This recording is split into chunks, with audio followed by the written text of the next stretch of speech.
अस्सलाम वालेकुम नाजरीन, ड्रामा से तुम बिन कैसे जिए कि नेक्स्ट एपिसोड में आप देखेंगे। साथ जिसने दोस्ती होकर ज़ारा से अपनी दोस्ती निभाई, तो आज जब वो उसका शोहर बन चुका है तो वो अपने हकूक कैसे नहीं निभाएगा।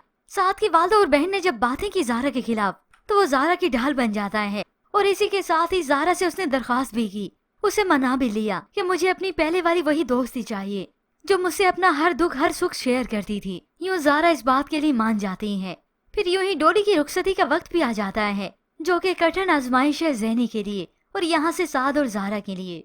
अब साद और ज़ारा तैयार हो जाते हैं तो यहाँ से डोली भी तैयार हो चुकी है। ऐसे में ज़ारा तो काफी परेशान होने लगी कि मैं सबका सामना कैसे करूंगी, खास तौर पर ज़ैनी का।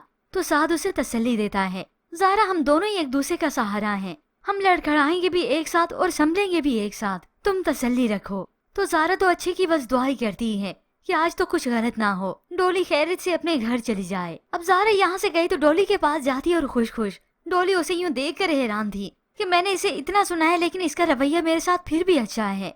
तो ज़ारा डोली को समझाती है, मैं तुमसे यही चाहूंगी कि तुम अपने दिल से सारे शिकवे सारे गिले खत्म करके जाओ, भुला कर जाओ और मेरे भाई की जिंदगी को खुशियों से भर दो। ये सुनकर डोली को काफी इत्मीनान होता है कि वो वही ज़ारा है जो मुझे आज भी खुशियों की दुआ दे रही है, चाहती है कि मैं अली के साथ खुश रहूं, वो भी खुश रहे। मगर दूसरी जानिब ये ज़ैनी तो काफी ज्यादा परेशान है, वो ये फंक्शन ये इवेंट अटेंड ही नहीं करना चाहती। अम्मी वहाँ पर साद होगा, ज़ाहरा होगी, मैं उन्हें फेस नहीं करना चाहती, नहीं मिलना चाहती उनसे। तो वालदा उसे तसल्ली देती, बेटा ये क्या बात हुई, तुम्हारे इकलौते भाई की शादी है, आखिर कब तक तुम उन्हें फेस नहीं करोगी। फिर सभी यहाँ पर आ जाते हैं तो अचानक से साद और ज़ैनी का आमना सामना होता है। दोनों ही अपने ख्यालों में गुम थे कि एक दूसरे के सामने आ गए। दोनों की ही हंसी गुल हो गई जब उन्होंने एक दूसरे को देखा, एक दूसरे के जख्म जैसे ताज़ा हो गए हों। तो ज़ारा भी सामने आ गई और वो साथ के साथ ही होती है। ऐसे में इन दोनों को एक साथ देखकर तो ज़ैनी को और भी अजियत होने लगी। उसके जख्म तो अभी भरे भी ना थे, किसी के जख्म नहीं भरे, मगर जो हकीकत है उससे भी तो मुंह मोड़ा नहीं जा सकता। ज़ैनी इग्नोर करके फौरन से यहाँ से चली गई, मगर ये तो उसके दिल को मालूम होता है कि उसे कितनी तकलीफ होती है जब उसने साथ को किसी और का होते हुए देखा। यूँ डोली आखिरकार अपने घर रुखसत हो गई। अली जिसको वालदा ने समझाया था कि तुम अगर किसी और की बेटी के साथ अच्छा रहोगे, अच्छा करोगे, तो हमारी बेटियों के साथ भी अच्छा होगा, तुम औरों के किए की सजा डोली को मत देना। यूँ अली संभल जाता है और डोली के साथ अच्छा रवैया रखता है। वो उसे मुंह दिखाई में अंगूठी देता है, मगर इससे पहले तो अदनान ने अपना घटियापन दिखा दिया। जब सभी लोग शादी की इन्हीं तैयारियों में ही गुम थे कि अदनान चुपके से कमरे में आता है और उसने जेवर चुरा लिया। और ये जरूर जेवर इसने ज़ैनी की वालदा के कमरे से ही चुराया है। हो सकता है यही सेट डोली को मुंह दिखाई में देना हो, जो कि ये अदनान घटिया शख्स गायब कर चुका है, चोरी कर चुका है। यूँ होप्स व्यूअर्स आने वाले साथ में यही अदनान अपने घटियापन की वजह से ही जाहिर होगा, क्योंकि चोर चोरी से जाता है, हेरा फेरी से नहीं। या फिर किसी दिन ज़ैनी अपने कानों से सब कुछ सुन लेगी जब ये अदनान अकेले में साथ का मजाक उड़ा रहा होगा कि कैसे मैंने तुम दोनों को फिर फंसा दिया, कैसे बेइज्जत करके इस घर से निकलवा दिया, तुम दोनों तो कहीं के न रहे, क्योंकि आज नहीं तो कल इस अदनान की हकीकत तो खुल कर ही रहेगी।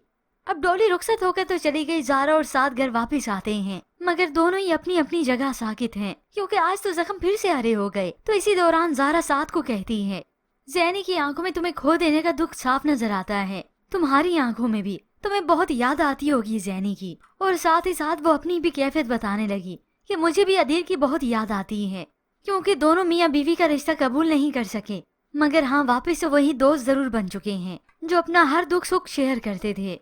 जबकि व्यूअर्स फिर दूसरी जानिब आप देखेंगे यही माही और उसकी वालदा जो कि मीरा की दोस्त की मंगनी पर गई हैं। तो ऐसे में मीरा के दोस्त का भाई पसंद कर चुका है इस माहीन को, जो कि उस जैसे ही लगता है।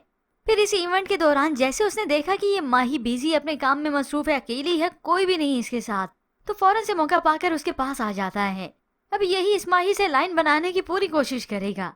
अब जैसे ये सारे घर वापस लौटते हैं तो पीछे से मीरा के वालिद को सब कुछ पता चल गया, सारी हकीकत जान ली कि ये दोनों माँ बेटियां जाकर ज़ारा के पास क्या करके आई थी। चिल्लाते हुए कहते हैं, जब तुम्हें पता चली गया था कि वहाँ पर साद और ज़ारा की शादी हो गई है तो वहाँ जाने की तुम्हें क्या जरूरत थी। अब बातें वही जो ये ज़ारा को सुना चुकी हैं, मगर हाँ मीरा के वालिद को दुख जरूर होता है। अहमद साहब तो पहले भी ज़ारा के यहाँ से जाने का दुख मना रहे थे, मगर ऊपर से अपनी बीवी की ये हरकत सुनी तो फिर से गुस्सा आता है। यूँ होप्स व्यूअर्स ड्रामे की कहानी में इस अदनान को लेकर कोई ना कोई ट्विस्ट जरूर आएगा, इसकी हकीकत होप्स हो खुल जाए, क्योंकि अभी तो जो वक्त ज़ारा, साद और ज़ैनी पर गुजर रहा है उसकी तकलीफ, उसकी अजियत कोई भी नहीं जान सकता। जहाँ पर ज़ारा साद के साथ सेटल नहीं, खुश नहीं, वहाँ पर ज़ैनी भी साद को खोकर खुश नहीं और ना ही साद। तो ऐसे में व्यूवर्स आपको क्या लगता है, अदनान की यह हकीकत सबके सामने आएगी, खास तौर पर जिस तरह से उसने जेवर चोरी किया है? इसके मुतालिक हमें अपनी कीमती राय का इजहार जरूर कीजिएगा। मजीद ड्रामा रिव्यूज के लिए आप देखते रहिए उर्दू टीवी।